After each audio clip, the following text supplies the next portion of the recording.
Welcome back, science explorers. Today's question is, what happens when we mix mercury with liquid nitrogen? Sounds like mad science, right? Let's break it down. Mercury, also known as quicksilver, is a metal, but unlike most metals, it's liquid at room temperature.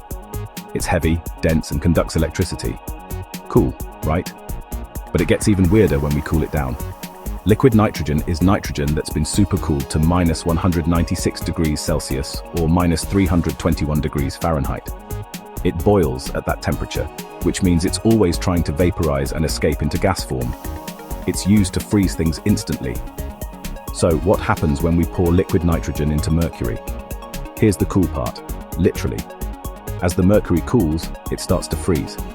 Mercury's freezing point is about minus 38.8 degrees Celsius or minus 37.8 degrees Fahrenheit.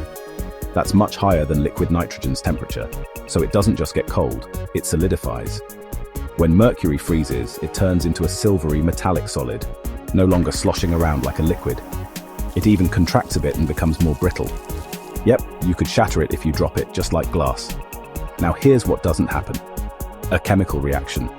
Mercury and nitrogen don't react chemically under these conditions. There's no explosion, no weird compound. It's all physical change, just freezing and condensing. The nitrogen, meanwhile, boils and turns to gas immediately, creating that cool, foggy look. That's just nitrogen gas and water vapor condensing from the air. No toxic fumes, but always do this in a ventilated lab. So in the end, mercury gets frozen solid like a metallic ice cube, and the nitrogen puts on a smoky show. No explosions, just beautiful physics and one frozen metal. Science wins again. Hit like if you learned something new, subscribe for more wild science, and remember, always respect the elements. See you next time.